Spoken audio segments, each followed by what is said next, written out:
नमस्कार, स्कैंडर टीवी में आप सभी का स्वागत है और मैं हूँ आपके साथ भारती लोधी। आइए बढ़ते हैं खबरों की ओर। स्कूल की सीढ़ियों में जहरीले सांपों के एक समूह ने घोंसला बना लिया था।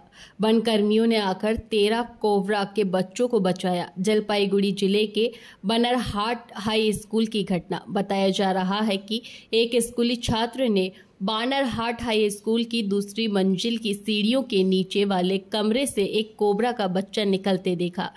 तब उसने प्रधानाध्यापक को इसकी जानकारी दी तो स्कूल प्रशासन ने तुरंत वन विभाग को सूचित किया।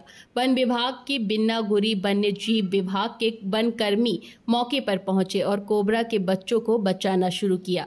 जैसे ही सीढ़ियों के नीचे वाले कमरे का फर्श तोड़ा गया, एक के बाद एक कोबरा बाहर निकलने लगे। शाम तक उस कमरे का फर्श तोड़कर 13 कोबरा के बच्चों को बचाया गया।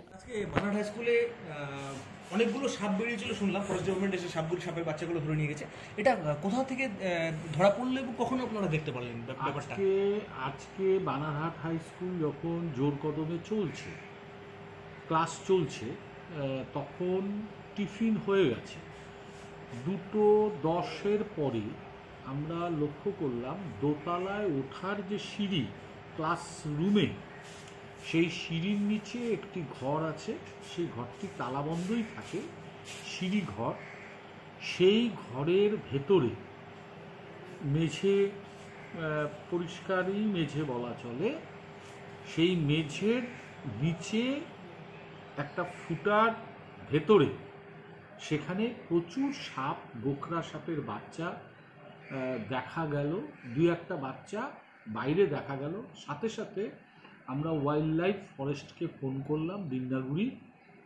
আমি অভিভূত, তারা যেভাবে দ্রুততার সাথে 3 জন প্রশিক্ষণপ্রাপ্ত ওয়াইল্ড লাইফের কর্মী এলেন, এসে সেই তখন থেকে এখন পর্যন্ত, এখন প্রায় 6:30 বাজে, তারা ওই মেঝের পাশের ওই দেওয়াল এবং ওই গর্ত তারা হাতুড়ি, শাবল ইত্যাদি দিয়ে ভেঙে আপাতত তারা 12টি মতো সাপের বাচ্চা তারা ধরে নিয়ে গেলেন।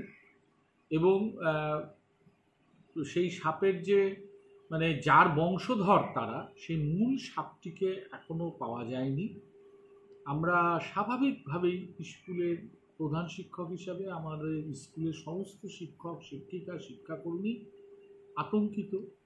যদিও বিপদ হয়নি, কিন্তু যদি দুর্ঘটনা বশত কোনো রকম হয় তাহলে তো আর কিছু করার থাকবে না। আমরা নিয়মিত কার্বলিক অ্যাসিড বা অন্যান্য ফিনাইল ইত্যাদি ছড়াই, কিন্তু কোথায় সাপ আছে সেটা তো ধরতে পারি না। উপর থেকে মেঝে পরিষ্কার দেখা যাচ্ছে, ভেতরে যে ছোট গর্ত দিয়ে ঢুকে ভেতরে যে এতগুলো বাচ্চা, এক কথায় একটা আতঙ্কেরই বিষয়।